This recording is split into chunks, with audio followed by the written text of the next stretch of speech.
ซึ่งว่าในมื้อนี้อาจารย์สิมานำเสนอเกี่ยวกับการคิดไล่สมผลหักขั้นสองต่อซึ่งว่าวิดีโอก่อนหน้านี้จะได้นำเสนอไปแล้วนะแต่ว่าอ่าจะมาต่อในวิดีโอตัวนี้เพื่อให้เข้าใจละเอียดจะแจ้งแล้วก็ให้ได้เห็นได้รับชมหลายตัวอย่างต่อเนื่องกันเบิ่งว่าเราจะมีการคิดไล่แนวใดเนาะมีการกำหนดแบบใดซึ่งว่า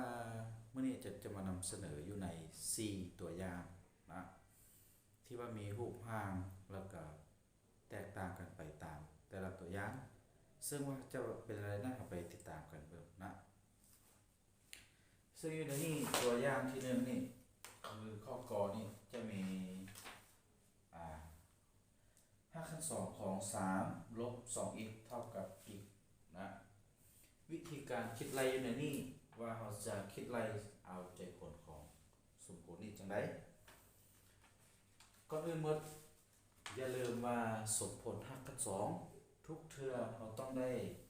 สอบวิธีเพื่อเฮ็ดให้5 ขั้น 2ของมันเมิดไป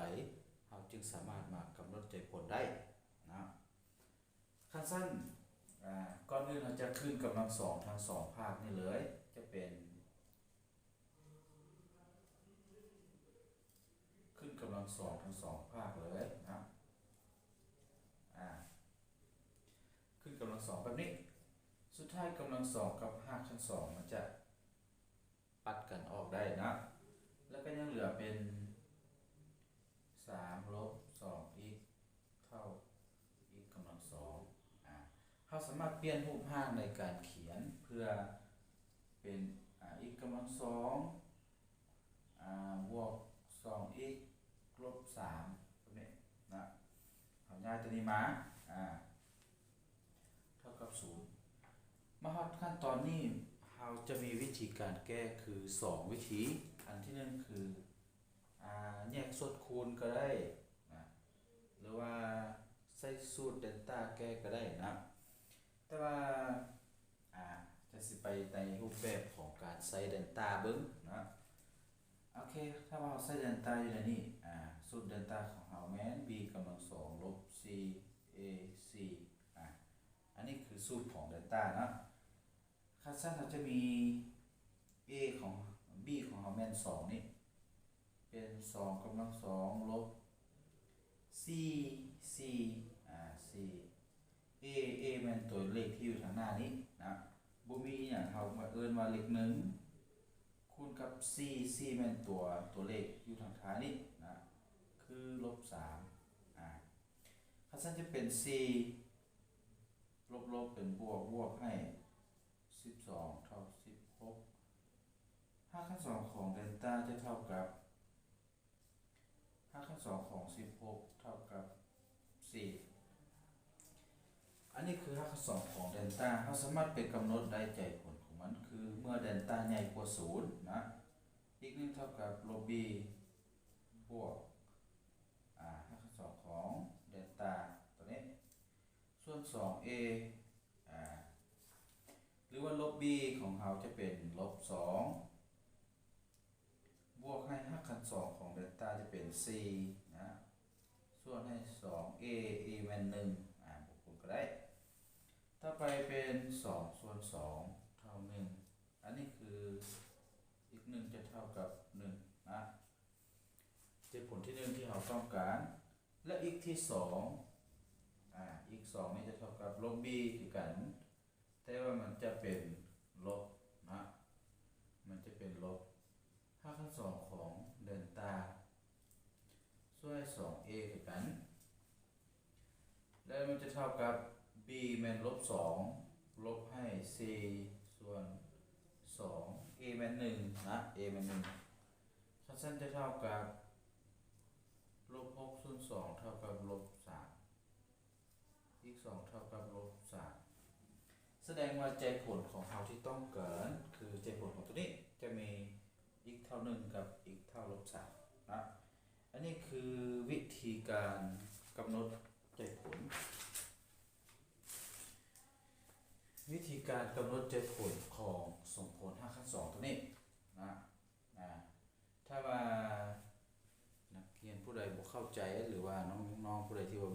ใจอยากอ่าติดตามเบิ่งหรือว่าอยากจดเบิ่งก็แคปจอไว้นะโอเคแล้วจะไปเบิ่งตัวอย่างต่อไปนะตัวอย่างต่อไปจะเป็นขอไข่ข้อขอไข่หรือว่าข้อขอนะข้อขอซึ่งว่าอยู่ในข้อขอของเราจะมี5ขั้นสองของ x บวก1ลบ1เท่ากับ4ทีนี้วิธีคิดไล่ของเราคือทำนี้เราต้องย้ายตัวนี้มาก่อนย้ายลบ1ไปหา4จะเป็น x บวก1ลบ1มาหานี่จะเป็นลบ1ย้ายมาจะเป็นบวก1เป็น1บวก4เป็น5นะหลังจากข้อนี้แล้วก็ใช้วิธีการขึ้นกำลังสองทั้งสองภาคเพื่อให้5ขั้นสองของมันจะหมดไปนะขึ้นกำลังสองทั้งสองภาคซะกำลังสองและเวลานี้5ขั้นสองกับ5นี่มันจะหมดไปจะเป็นอย่าง x บวก1เท่ากับ5กำลังสอง35 x ก็จะเท่าเอาบวก1ย้ายมาเป็นบวกเป็นลบ35ลบ1ยังเหลือ34 x เท่ากับ34และนี่คือสมผลหรือว่าตัวที่2ตัวอย่างตัวที่2เนาะโอเคตัวที่2จะค่อนข้างง่ายนิดนึงอาจจะมีวิธีการคิดอะไรแบบง่ายสั้นนิดนึงนะโอเคแล้วจะไปตัวต่อไปคือข้อที่3หรือว่าข้อนี่ 2x เท่ากับ5 2ของ 9x ลบ2ข้อนี้วิธีการคิดไล่คือกันเราต้องขึ้นกำลังสองถึง2ปาร์จะเป็น 2x กำลังสองเท่ากับ5 2ของ9x ลบ2ทั้งหมดนี้จะขึ้นกำลังสองนะแล้วคือเกา5 2กับกำลังสองมันจะห่างกันไปนะตอนนี้ก็เลยกลายเป็น 4x กำลังสองเท่ากับ 9x ลบ2เราก็จะย้ายมาเป็น 4x ลบ9x บวก2เท่า0มาที่นี่จะใช้วิธีการใช้สูตรเดลต้าเข้าไปคือกันนะสูตรเดลต้าของเราจะเท่ากับลบ b แต่ว่า b ของเราเป็นลบอยู่แล้วมันจะกลายเป็น9กำลังสองลบ 4a c 299 81ลบ cc 16คูณ2ก็เป็น32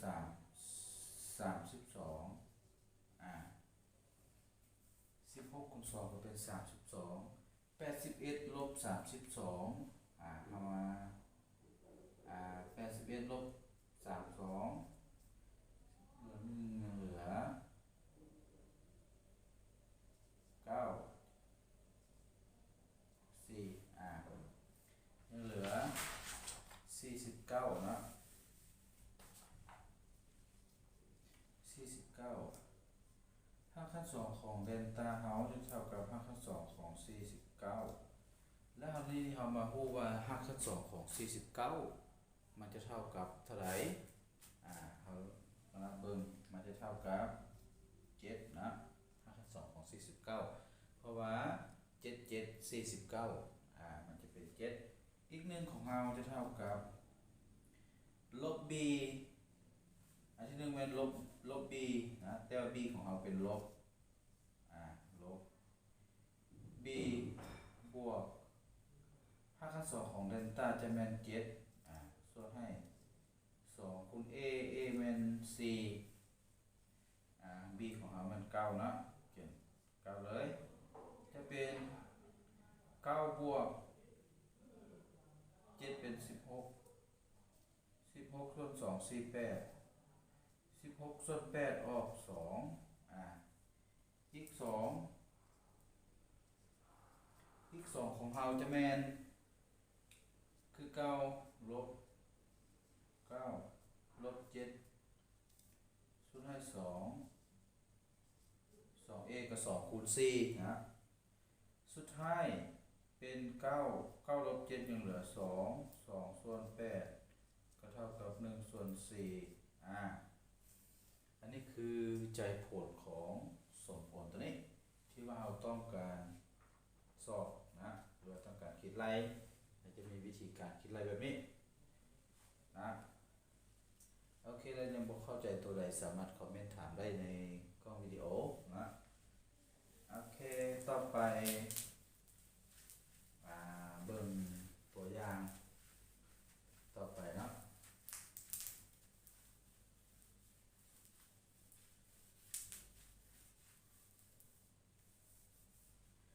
ตัวอย่างต่อไปก็คือข้องอหักทั้งสองของ x บวก9ลบ3เท่ากับ x วิธีการคิดไล่ตัวนี้นะตัวนี้อาจจะคิดไล่ยากนิดนึงหรือว่าง่ายนิดนึงเราก็บ่ฮู้คือกันนะเพราะว่าอาจจะก็หากำมาเบิ่งข้างทำอิฐคือกันสำหรับข้อนี้นะก็อื่นเราต้องย้าย3ไปหา x ก่อนย้ายไปตรงนี้ก่อนจะเป็นหักทั้งสองของ x บวก9เท่ากับบวกลบย้ายไปจะเป็นบวก x บวก3x บวก3แล้วจากนั้นขึ้นกำลังสองใส่ทั้งสองฝั่งนะก็จะกลายเป็น x บวก9กำลังสองเท่ากับ x ลบบวก3กำลังสองและมาฮอดนี้จะกำลังสองกับหากจะหมดไปและจะมาแจกเอกผลของตัวนี้นะแจกเอกผลตัวนี้ a บวก b ทั้งหมดกำลัง2แม่นจะได้เท่ากับเท่าไหร่นะนี่จะเป็น x บวก9เท่ากับ x กำลัง2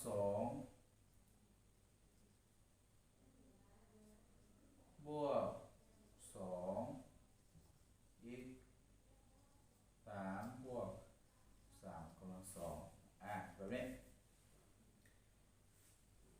a บวก b ทั้งหมดกำลัง2เท่า a กำลัง2บวก 2ab บวก b กำลัง2เอกผลของเราที่ว่าเขาจะมักเขียนใส่หลังปึ้มเขียนของนักเรียนแต่ละคนนะควรเบิ่งให้มันเป็นประโยชน์นะสำหรับวิดีโอเอกผลตัวนี้นะโอเคต่อไปก็คือสามารถเขียนอันนี้ก่อนซะเพื่อมันจะบ่ได้งงเนาะ x กำลัง6x บวก9ตอนนี้บวก9อันนี้กับบวก9เวลาเราย้ายมามันจะลบกันนะแสดงว่าจะเป็น x กับ 5x เอาย้ายไปซะย้ายบวก9มานี่จะเขียนวิธีการย้ายก่อนนะx กำลัง2บวก 6x บวก9 x ย้ายมาจะเป็นลบ x ลบ9แบบนี้เวลาเราย้ายฝั่งนี้ไปนะเบื้องนี้ก็ยังเหลือ0 9กับ9จะหมด x กับ6นะยังเหลือx กำลัง2บวก 5x 6x ลบออก 1x ยังเหลือ 5x นะแบบนี้สมผลของเราจะได้ในรูปภาพตัวนี้แล้วหลังจากนี้ก็แยก x ออกส่วนคูณก็เป็น x คูณให้ x บวก5เท่า0นะมาคราวนี้ใส่เอกผลตัวหนึ่ง x คือเอกผล a คูณ b ท่า0เราจะมาเอา a เท่า0หรือว่า b เท่า0นะเราจะใส่กระผลตัวนี้อีกสั้นๆ x ของเราจะเท่ากับ0แล้วก็ x บวก5จะเท่ากับ0x เท่า0แล้วก็ x เท่ากับลบ5อันนี้คือใจผลที่เราต้องการคือ0กับลบ5นะโอเคสำหรับอันนี้ก็ที่ผ่านมานี่ก็คือสมผลหักขั้น2นะที่ว่าเขาจะมีวิธีการคิดไล่แบบใดเทคนิคการคิดไล่แบบใดเขาควรรู้อีหยังแดนะสิ่งหลักๆคือขั้นตอนการปัดหักขั้น2ออกเราต้องพยายามขึ้นหักขึ้นกำลัง2ทั้ง2ฝากหรือว่าพยายามจื้อเอกผลนะเอกผลเพื่อเขาจะมาแจกเอกผลพวกนี้ซึ่งว่าอยู่ในหลังปึ้มเขียนของนักเรียนแต่ละคนมันจะมีส่วนหลายนะ